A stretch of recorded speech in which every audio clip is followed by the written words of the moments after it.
안녕하세요. 영양가 있는 아줌마입니다.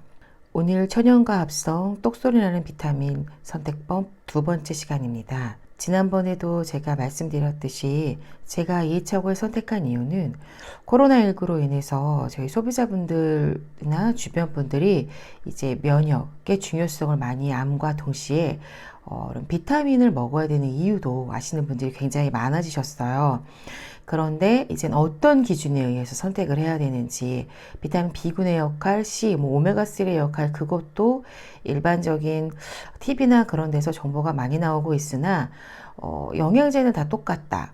합성이나 천연이나 어떤 것도 똑같다. 아니면 그냥 식사를 많이 해야 된다. 좋은 음식을 먹어야 된다.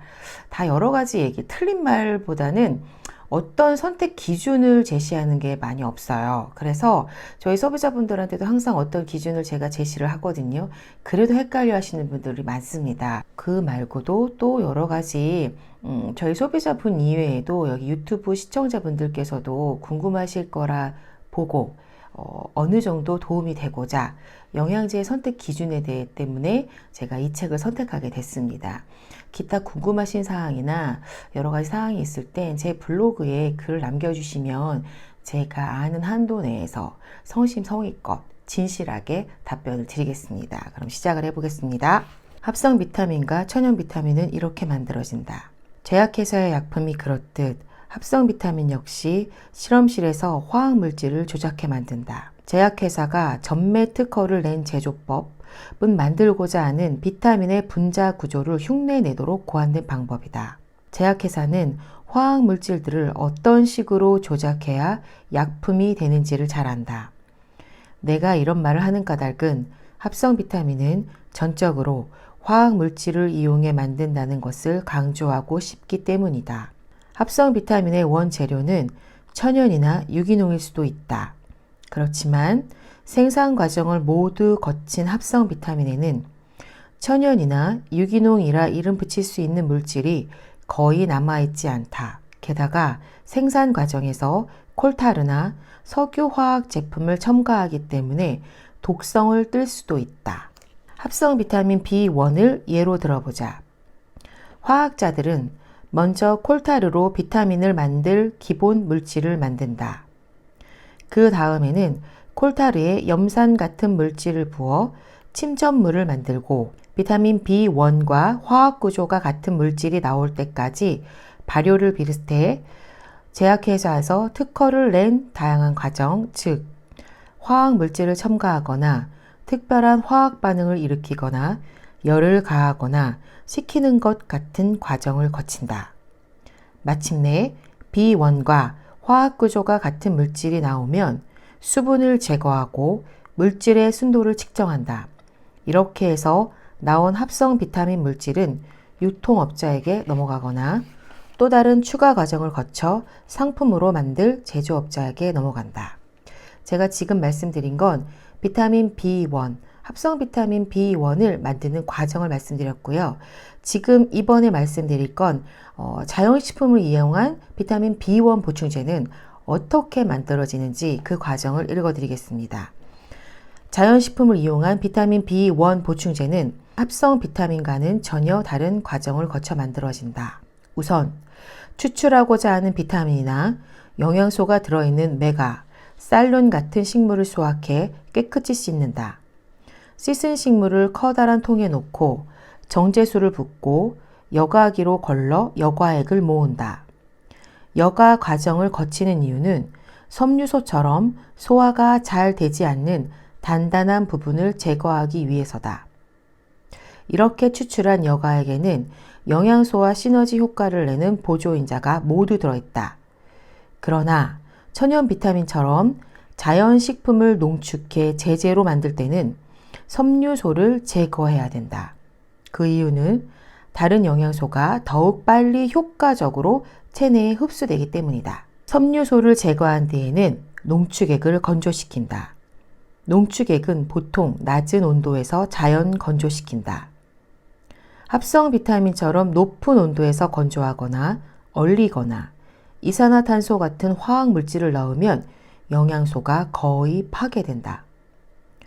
건조가 끝나고 품질 점검을 거치면 포장을 한다. 자연식품으로 만든 영양보충제 제조업자들은 식물성 섬유소로 만든 배지캡에 건조시킨 가루를 넣거나 알약을 만든다.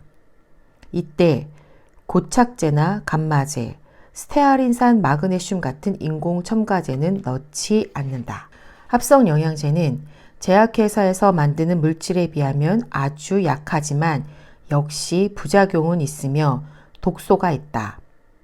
그리고 대부분의 약품이 그러하듯 처음에는 몸에 긍정적인 화학적 변화를 유도한다.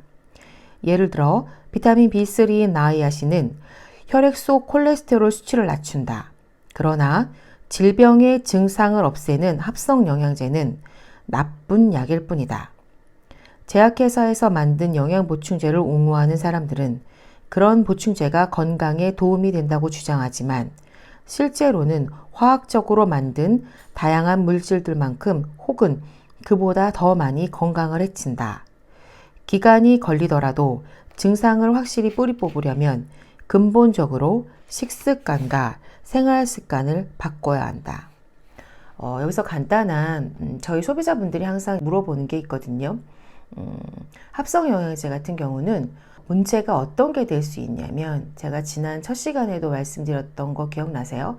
젊은 사람들이나 건강한 사람들 같은 경우는 그런 영양제를 먹어도 몸의 해독력이나 신진대사력이 좋기 때문에 그냥 필요한 영양소만 우리 몸속에 흡수를 하거든요. 그런데 문제는 저같이 갱년기를 지낸 여성분들이나 간 기능이 떨어지시는 분들이나 소화 흡수력이 약하신 분들은요, 그런 합성 영양제는요, 우리 몸속에 들어오면은요, 또 간에서 그걸 해독을 해야 되기 때문에 또 다른 2차적인 간에 무리가 올 수 있어요. 그리고 미처 소화되지 못한 것들은 지난 시간에도 말씀드렸지만 50%만 흡수되더라도 그게 완전히 소화 흡수되지 않고 우리 몸속에 그대로 남아있으면 그 또한 독소로 작용하기 때문에 몸 안에 염증을 유발할 수 있다는 거죠. 그래서 천연의 농축물이나 진짜 좋은 음식에서 섭취해야 되는 게 맞습니다. 자, 진짜 비타민은 대체품이 없다. 화학자들은 분자 수준에서 천연 비타민과 비슷한 부분이 있으면 비타민 추출물도 비타민이라고 정의한다. 하지만 자연이 만든 식품 속에는 화학자가 분석할 수 없는 4가지 요소가 있다. 호르몬, 산소 함량, 식물성 화학물질, 즉 파이토케미칼, 효소가 그것이다. 자연이 만든 식품 속에는 화학자가 분석할 수 없는 4가지 요소가 있다고 합니다. 그 중에서 산소 함량, 파이토케미칼 이런 건 뭐냐면요. 우리 식물이 자랄 때 무엇이 필요하죠? 산소, 그다음에 물, 햇빛 그런 것들이 필요하잖아요.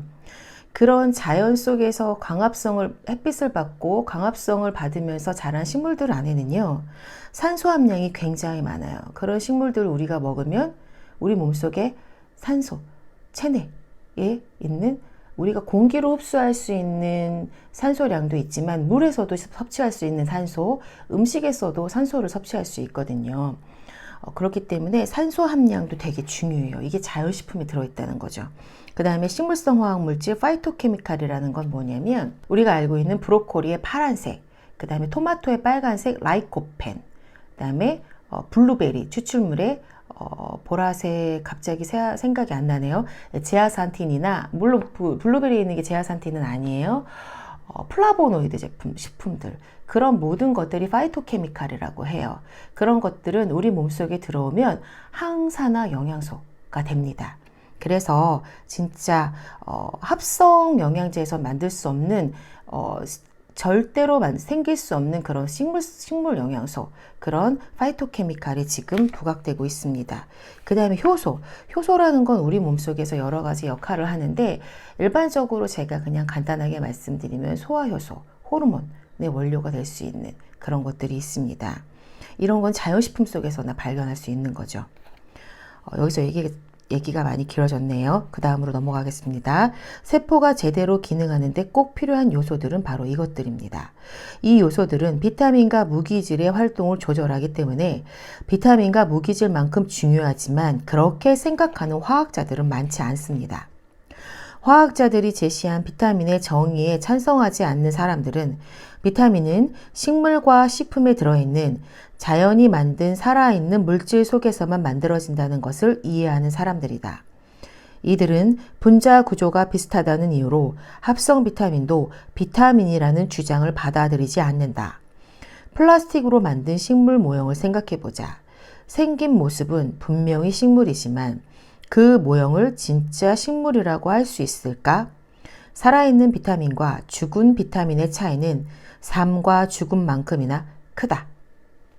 제가 오늘은 10분을 넘겼기 때문에 여기까지 말씀드리고요. 그 다음 얘기는 그 다음 시간에, 세 번째 시간에 다시 읽어드리겠습니다. 감사합니다.